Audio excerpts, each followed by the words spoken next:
In the bitter cold waters of the Arctic Ocean, on November 21, 1939, HMS Belfast met what should have been her death.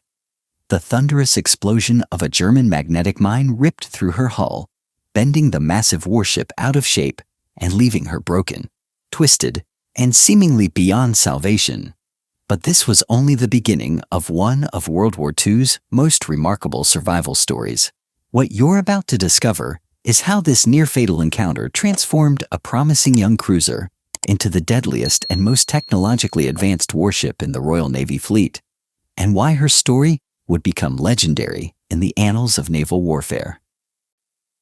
The dark truth behind HMS Belfast's incredible war record lies not just in her firepower or her crew's bravery, but in how a catastrophic disaster early in her career became the very foundation of her greatest triumphs. You'll see how this brush with destruction led to innovations that would save countless Allied lives and help turn the tide of the war itself. HMS Belfast's story begins in the shipyards of Harland and Wolff in Belfast, where her keel was laid on December 10, 1936. From the moment her construction began, she was designed to be something special. Built as part of the Edinburgh subclass of town-class cruisers, Belfast represented the pinnacle of British naval engineering at the time. Her designers faced a crucial challenge: how to create the most powerful cruiser possible while staying within the 10,000-ton limit imposed by international naval treaties. The solution was revolutionary. Belfast would be armed with 12 6-inch Mark guns mounted in 4 triple turrets, each turret weighing a staggering 175 tons. These weren't ordinary naval guns. Each shell weighed 256 pounds and could be fired with pinpoint accuracy at targets over 13 miles away. The engineering required to mount such massive firepower on a relatively compact hull was extraordinary, requiring innovations in weight distribution and structural design that had never been attempted before. But the true secret of Belfast's design lay in her propulsion system. 4 3-drum oil-fired Admiralty water tube boilers generated enough steam to drive Parsons-geared steam turbines, which in turn powered 4 propeller shafts. This configuration gave her a maximum speed of 32.5 knots, making her one of the fastest cruisers afloat. Her fuel capacity of 2,400 long tons provided an impressive range of 8,664 nautical miles at 13 knots. On St. Patrick's Day, March 17, 1938, HMS Belfast was launched by Anne Chamberlain, wife of Prime Minister Neville Chamberlain. The ceremony was filmed by Pathé News, capturing the moment when this future legend first touched water. Her overall length stretched 613 feet 6 inches, with a beam of 63 feet 4 inches and a draft of 17 feet 3 inches. When fully loaded, she displaced 10,420 long tons, making her the largest and most powerful light cruiser in Royal Navy history. After months of fitting out and sea trials, Belfast was commissioned into the Royal Navy on August 5, 1939, under the command of Captain G. A. Scott. Her crew of 761 men had no idea that within weeks, their new ship would face her greatest test. Less than a month later, on September 3, 1939, Britain declared war on Germany, and HMS Belfast was immediately called into action. Her first assignment was with the Home Fleet's 2nd Cruiser Squadron, patrolling the northern waters to impose a maritime blockade on Germany. These early patrols seemed routine, but they were fraught with hidden dangers. German magnetic mines had been secretly deployed throughout British waters, designed to detonate when a ship's magnetic field triggered their sensors. These weapons were particularly deadly because they exploded beneath a vessel's hull, causing catastrophic structural damage. On the morning of November 21, 1939, just 2 months into World War II, HMS Belfast was conducting a routine patrol near the Firth of Forth when disaster struck. The German magnetic mine exploded directly beneath her hull, and the results were devastating. The blast bent the entire ship out of shape, distorting her keel and pushing it inward. Half of her frames were deformed, and the massive turbines were torn from their foundations. Miraculously, the hull plating suffered only one small hole, which likely saved the ship from sinking immediately. The damage assessment was sobering. HMS Belfast was towed back to dry dock at Rosyth, where naval engineers discovered the full extent of the destruction. Any lesser ship would have been written off as a total loss. The structural damage was so severe that many argued she should be scrapped rather than repaired. However, Winston Churchill himself intervened, recognizing the strategic importance of preserving such a valuable warship. His decision would prove to be one of the most consequential of the war. The repair process became something far more ambitious than anyone initially imagined. Rather than simply fixing the damage, the Admiralty decided to completely rebuild and modernize HMS Belfast, incorporating every technological advancement available. This 3-year reconstruction would transform her into the most advanced cruiser in the Royal Navy fleet. The modernization was comprehensive and revolutionary. Her armor layout was completely redesigned to better withstand explosive shock waves, like the one that had nearly destroyed her. Advanced radar systems were installed, including type search radars that could detect enemy ships and aircraft at unprecedented ranges. Her anti-aircraft weaponry was dramatically strengthened, with additional Oerlikon 20mm cannons and Bofors 40mm guns positioned strategically around the ship. Most significantly, her fire control systems were upgraded with cutting-edge technology that would give her a decisive advantage in night combat. The new radar-controlled gunnery systems could track and engage targets in complete darkness with accuracy that surpassed anything the German Navy possessed. These modifications took 3 full years to complete. But when HMS Belfast emerged from her reconstruction in November 1942, she was essentially a new ship. Captain Frederick Parham took command of the newly rebuilt Belfast as she rejoined the home fleet. She was immediately assigned to the 10th Cruiser Squadron under the flag of Rear Admiral Robert Burnett, who had previously commanded the home fleet's destroyer flotillas. Her first mission would take her to some of the most dangerous waters on Earth, the Arctic Ocean routes to the Soviet Union. The Arctic convoys represented one of the most crucial yet perilous missions of World War II. These convoys carried vital supplies, including food, weapons, fuel, and raw materials to the Soviet Union, keeping Stalin's war effort alive. But the route was treacherous beyond imagination. Ships had to navigate through freezing waters patrolled by German U-boats, under constant threat of attack from Luftwaffe bombers based in occupied Norway, while battling some of the most extreme weather conditions on the planet.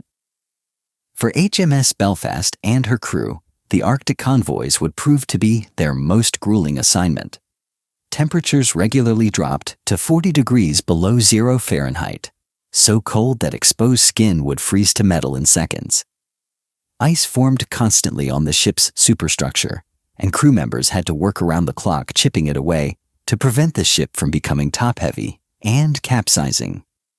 In the depths of Arctic winter, dawn and dusk were separated by only an hour or two of dim twilight, creating an eerie world of perpetual darkness. The seas themselves were mountainous, with waves so powerful they could rip gun turret roofs clean off. Imagine standing on the deck of HMS Belfast as she pitched and rolled through these massive swells, her 12 6-inch guns secured against the violence of the storm, while her crew worked desperately to keep ice from accumulating on every surface. The physical demands were extreme, but the psychological pressure was even worse. Knowing that German U-boats lurked beneath the waves and enemy aircraft could appear without warning. HMS Belfast's advanced radar systems proved invaluable during these convoy escort missions. While other ships struggled to maintain formation in the darkness and storms, Belfast could track friendly and enemy vessels with precision. Her radar operators worked in shifts around the clock, their screens providing the only reliable navigation reference in the hostile Arctic environment. The convoys faced constant attacks.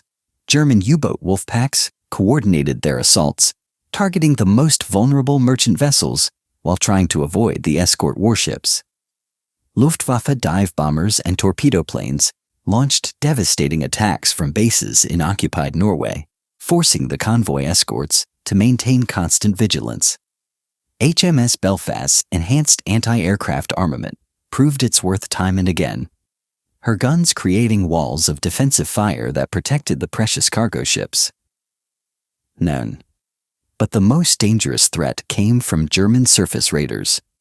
The battleship Tirpitz lurked in Norwegian fjords, waiting for the opportunity to break out and attack a convoy. The German battlecruiser, Scharnhorst, posed an even more immediate threat, as she was faster and more maneuverable than the massive Tirpitz. Intelligence reports indicated that German naval commanders were planning a major surface attack against one of the Arctic convoys, and HMS Belfast would soon find herself at the center of one of the most decisive naval battles of the war. On Christmas Day, 1943, the German battleship Scharnhorst left her base in Altenfjord, northern Norway, with orders to attack convoy JWB, which was carrying vital supplies to Murmansk.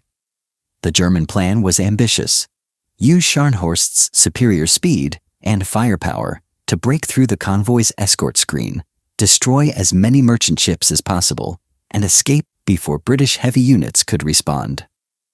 Unknown to the Germans, British intelligence had broken their naval codes and knew about the planned attack. Admiral Bruce Fraser, Commander-in-Chief of the Home Fleet, had prepared an elaborate trap. 2 Royal Navy forces were positioned to intercept Scharnhorst. Forsendagaet consisted of HMS Belfast, HMS Norfolk, and HMS Sheffield, along with several destroyers, while Force 2 included the battleship HMS Duke of York, the cruiser HMS Jamaica, and additional destroyers. HMS Belfast, flying the flag of Rear Admiral Robert Burnett, was perfectly positioned for what would become known as the Battle of North Cape. Her advanced radar systems gave hers a crucial advantage over the approaching German battleship. While Scharnhorst relied primarily on visual sighting and older radar technology, Belfast could track her target through the Arctic darkness with pinpoint accuracy. The battle began in the early hours of December 26, 1943. HMS Belfast's radar operators detected Scharnhorst while the German ship was still beyond visual range. This technological superiority would prove decisive in the coming engagement. As Scharnhorst approached what she believed was a lightly defended convoy, she was actually sailing directly into Admiral Burnett's trap. At approximately 9:30 in the morning, HMS Belfast's lookouts spotted the distinctive silhouette of the German battleship. Scharnhorst was an imposing sight, 829 feet long, displacing 38,000 tons, and armed with 9 11-inch guns in 3 triple turrets. She was significantly larger and more heavily armed than any of the British cruisers, but Belfast had advantages that would soon become apparent. The first exchange of gunfire was devastating. HMS Belfast, along with Norfolk and Sheffield, opened fire on Scharnhorst, while the German ship was still trying to locate her attackers. The British cruiser's radar-controlled gunnery proved its worth immediately. A 16-year-old sailor named John Crossman, manning one of Belfast's 4-inch anti-aircraft guns, was ordered to fire a star shell to illuminate the German battleship. The brilliant flare burst above Scharnhorst, revealing her position to the entire British squadron. What happened next would change the course of the battle. HMS Norfolk's 8-inch guns scored direct hits on Scharnhorst's forward radar systems, effectively blinding the German ship. But it was HMS Belfast that delivered the most crucial blow. Her 6-inch shells, fired with deadly accuracy, damaged Scharnhorst's main fire control systems and further degraded her ability to fight effectively in the darkness. Realizing she was outmatched, Scharnhorst attempted to break away from the engagement and return to Norway, but Admiral Burnett in HMS Belfast had anticipated this move. Using her superior radar, Belfast shadowed the German battleship from beyond visual range, tracking her every move while staying safely out of reach of Scharnhorst's powerful guns. This cat-and-mouse game continued for hours, with Belfast serving as the eyes and ears of the entire British operation. The psychological pressure on Scharnhorst's crew must have been immense. They knew they were being tracked, but couldn't see their pursuer. Every course change was anticipated. Every attempt to shake their British shadow failed. HMS Belfast's radar operators worked with deadly precision, feeding constant updates on Scharnhorst's position, speed, and heading to Admiral Fraser's Force 2. As Scharnhorst fled north, she was unknowingly sailing directly into the second part of Admiral Fraser's trap. HMS Duke of York, one of Britain's most powerful battleships, was waiting with her 14-inch guns ready. When the two forces finally engaged, the outcome was inevitable. Caught between Belfast's shadowing force and Duke of York's devastating firepower, Scharnhorst was overwhelmed. The final moments of the battle were decisive and tragic. Scharnhorst, battered by continuous gunfire and unable to maneuver effectively due to damage from earlier engagements, was finished off by torpedo attacks from British destroyers. Of her crew of 1,963 men, only 36 survived the frigid Arctic waters.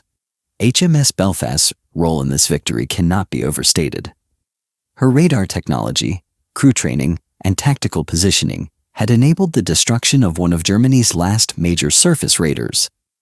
The sinking of Scharnhorst effectively ended German surface ship operations in the Arctic, making the vital convoy routes to the Soviet Union significantly safer. HMS Belfast had proven herself in the most demanding conditions imaginable, demonstrating that her 3-year reconstruction had created a warship capable of dominating any naval engagement. But Belfast's greatest test was yet to come. As 1944 dawned, Allied planners were finalizing details for the largest amphibious operation in military history, the invasion of German-occupied France. HMS Belfast would play a crucial role in Operation Overlord, the massive Allied assault on the beaches of Normandy. The planning for D-Day required unprecedented coordination between naval, air, and ground forces.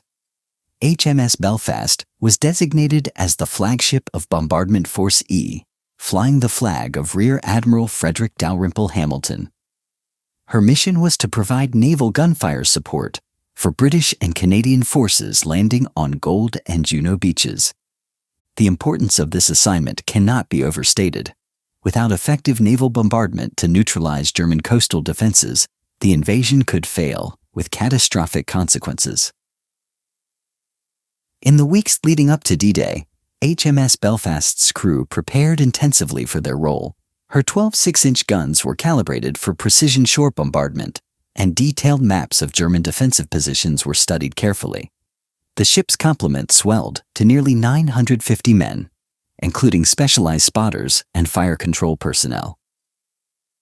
On June 2, 1944, HMS Belfast departed the River Clyde for her bombardment position off the Norman coast. The tension aboard ship was palpable. Everyone knew they were about to participate in the most important military operation of the war. Even Prime Minister Winston Churchill had announced his intention to observe the invasion from HMS Belfast Bridge, though this plan was ultimately abandoned due to security concerns. Bad weather forced a 24-hour delay in the invasion, creating additional stress for the thousands of Allied personnel waiting to begin the assault. However, when D-Day finally arrived on June 6, 1944, HMS Belfast was ready. At exactly 5:30 in the morning, she opened fire on German artillery positions at Vers-sur-Mer. The sound was indescribable. HMS Belfast's 12 6-inch guns, firing in rapid succession, created a thunderous roar that shook the entire ship. The crew, many of whom were young men, no older than 20 or 21, had never experienced anything like the ferocity of this bombardment. The vibrations traveled through the ship's steel hull and the muzzle flashes illuminated the pre-dawn darkness like strobe lights. Belfast's initial targets were 4 heavy German howitzers that posed a significant threat to British forces landing on Gold Beach.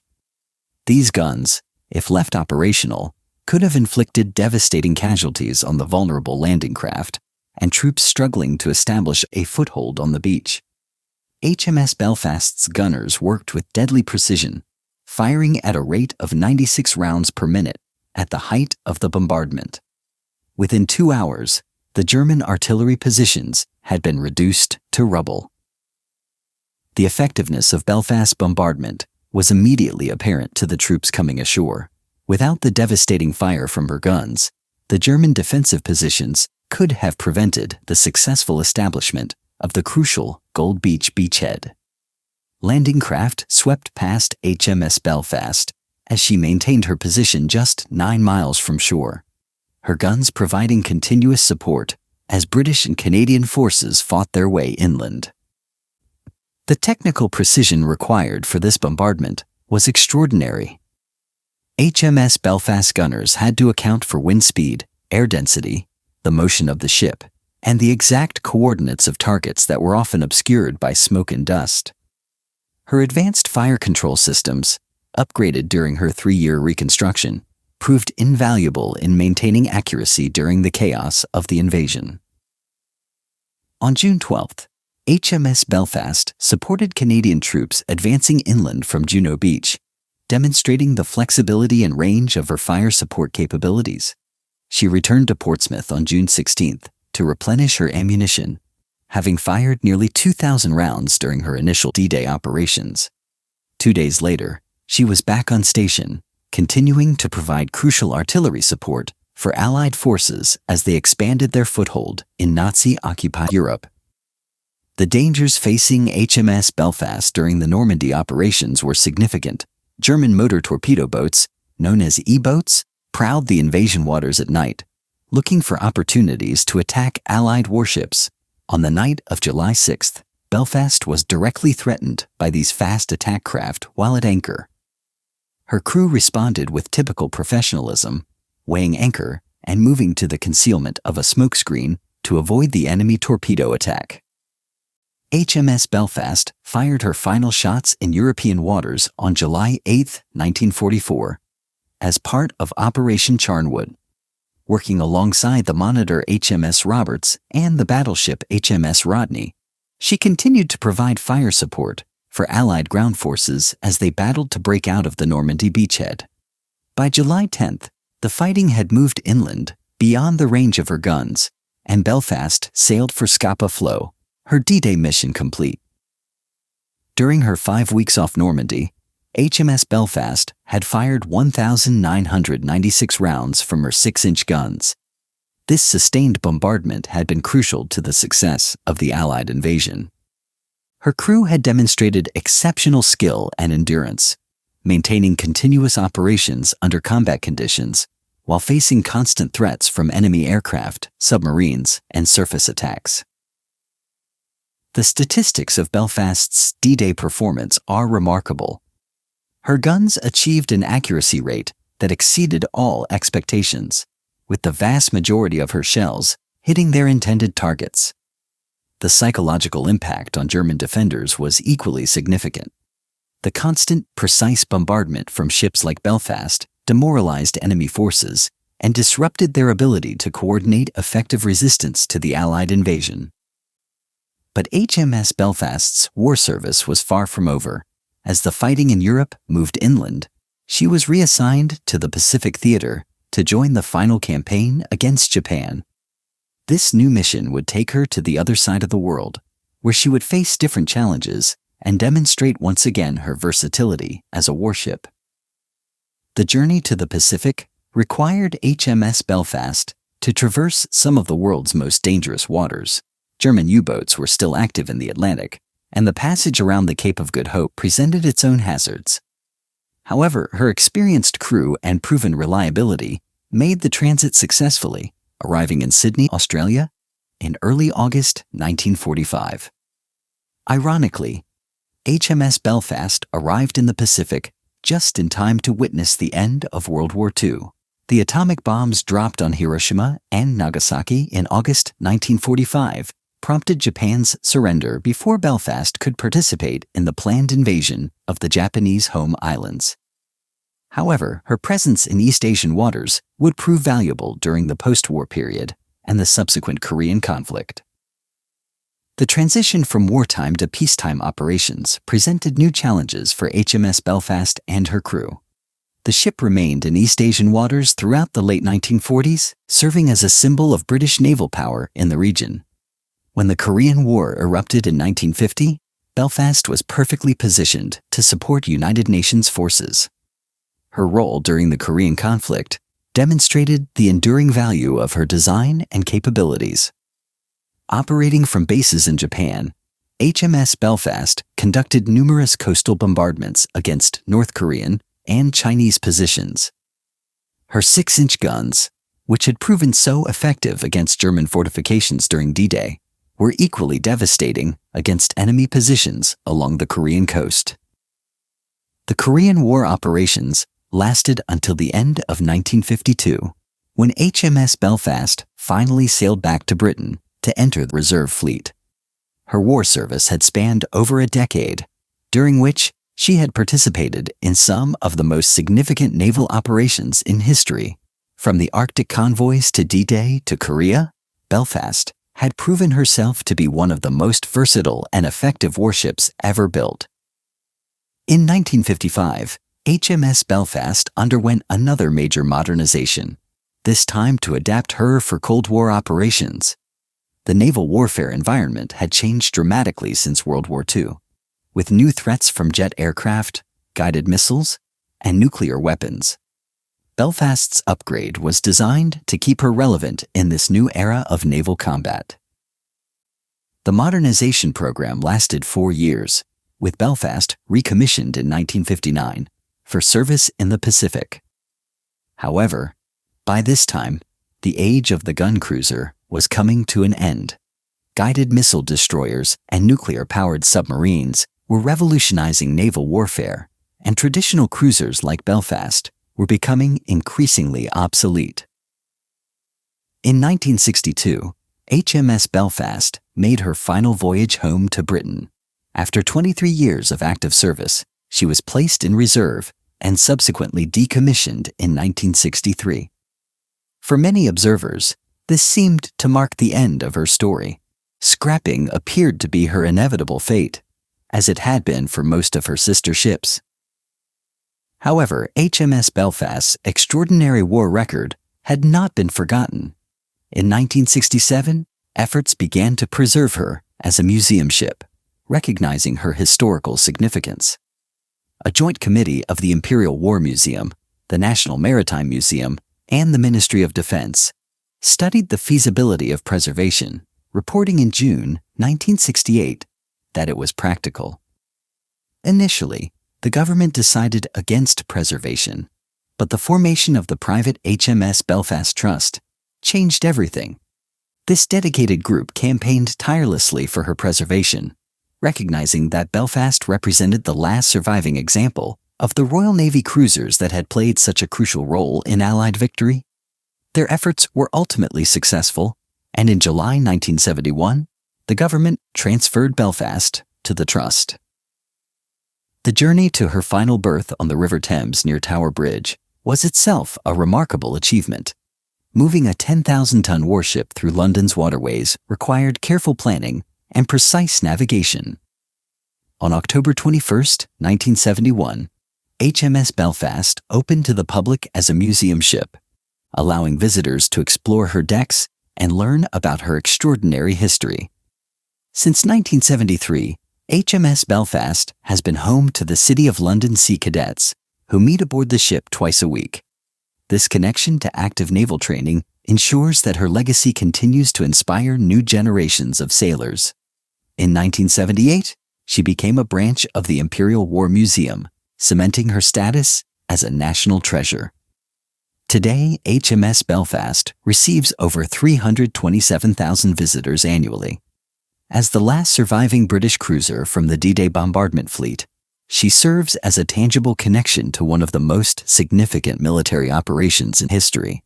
Visitors can walk the same decks where her crew served during the Arctic convoys, climb to the bridge where Admiral Burnett directed the Battle of North Cape, and see the gun turrets that pounded German defenses on D-Day.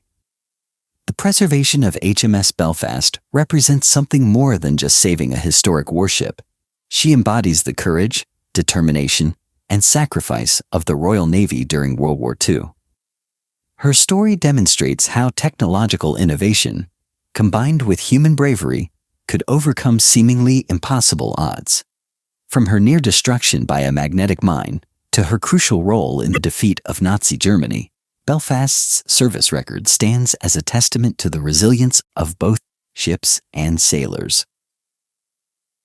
The technical achievements represented by HMS Belfast were groundbreaking for their time.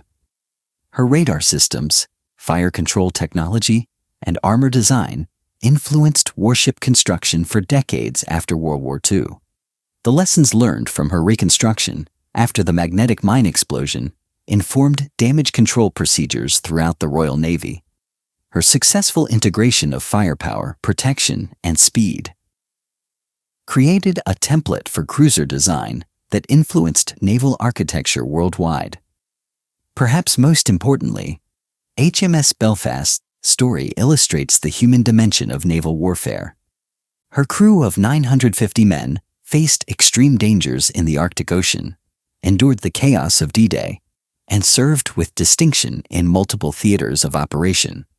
Their experiences, preserved through oral histories and museum exhibits, provide invaluable insights into the realities of World War II naval combat.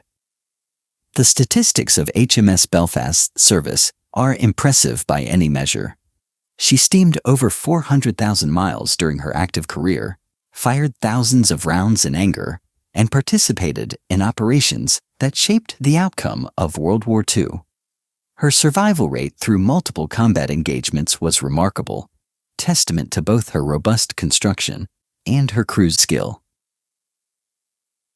But beyond the numbers lies a deeper story of transformation and redemption. The ship that was nearly destroyed in 1939 became one of the most successful warships of World War II. Her 3-year reconstruction transformed a near-total loss into a technological marvel that exceeded the capabilities of her original design. This rebirth from near death became a metaphor for Britain's own wartime experience, battered but not broken, emerging stronger and more capable than before. HMS Belfast's role in the Battle of North Cape exemplified the importance of technological superiority in modern warfare. Her radar systems provided the decisive advantage that enabled the destruction of Scharnhorst, eliminating one of Germany's last major surface threats. This victory demonstrated how innovation and tactical skill, ability, could overcome superior enemy firepower. Her D-Day performance showcased the crucial role of naval gunfire support in amphibious operations. The precision and sustained fire provided by Belfast and other Allied warships made possible the successful establishment of the Normandy beachhead. Without this naval support, the invasion could have failed with catastrophic consequences for the Allied cause. The preservation of HMS Belfast ensures that future generations can learn about these crucial events firsthand. Walking through her compartments, visitors can imagine the conditions faced by her crew during Arctic convoy operations, the bone-chilling cold, the constant vigilance required to watch for enemy submarines, and the dedication needed to maintain equipment in such harsh conditions. Standing on her bridge, visitors can envision Admiral Burnett tracking Scharnhorst through the Arctic darkness, using Belfast's superior radar to coordinate the destruction of one of Germany's most powerful warships. The tactical genius required to execute such a complex operation becomes apparent when seen from Belfast's command center. In her gun turrets, visitors can appreciate the technical complexity of her main armament. Each 6-inch gun required a crew of several men to operate effectively, and the coordination needed to achieve Belfast's remarkable accuracy during D-Day bombardments demonstrates the high level of training and professionalism of her crew. HMS Belfast's legacy extends far beyond her individual achievements. She represents the thousands of Royal Navy personnel who served in similar ships throughout World War II, many of whom never returned home. Her preservation honors their sacrifice and ensures that their contributions to Allied victory are not forgotten. The ship's continued presence on the River Thames serves as a reminder of Britain's maritime heritage and the crucial role of sea power in national defense. In an era when naval warfare has been transformed by technology, Belfast provides a tangible link to the age of gun cruisers and the sailors who fought in them. Today, as HMS Belfast approaches her 87th year since launch, she continues to educate and inspire. Her story of near destruction and ultimate triumph resonates with visitors from around the world. Schoolchildren learn about World War II by exploring her decks, while veterans find a place to remember fallen comrades and share their own experiences of naval service. The technical innovations pioneered during Belfast's reconstruction influenced warship design for decades. Her damage control systems, radar integration, and armor improvements became standard features on subsequent Royal Navy vessels. The lessons learned from her magnetic mine experience informed defensive measures that saved countless other ships from similar fates. HMS Belfast's story demonstrates the importance of preserving maritime heritage. As one of the few remaining World War II warships open to the public, she provides an irreplaceable educational resource. The immersive experience of walking through an authentic warship cannot be replicated through books or films alone. Her continued maintenance and operation requires significant resources, but the investment is justified by her historical importance. Each year, hundreds of thousands of visitors gain a deeper understanding of World War II and the sacrifices made to secure Allied victory. This educational mission ensures that the lessons of history continue to be passed down to new generations. The collaboration between the Imperial War Museum, dedicated volunteers, and professional staff has created a world-class maritime museum aboard HMS Belfast.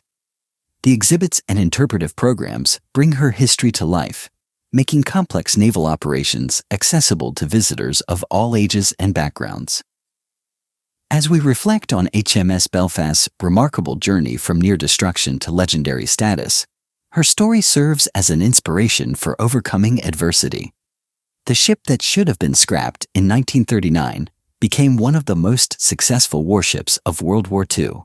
Her transformation demonstrates that with determination, innovation, and skilled craftsmanship, even the most daunting challenges can be overcome. HMS Belfast stands today not just as a museum ship, but as a monument to the courage, skill, and sacrifice of all who served in the Royal Navy during the World War II. Her guns are silent now, but her story continues to echo across the waters of the Thames, reminding us of the price of freedom and the importance of remembering those who fought to preserve it. In preserving HMS Belfast, we preserve not just a ship, but the memory of an entire generation that faced the darkness of tyranny and emerged victorious into the light of peace.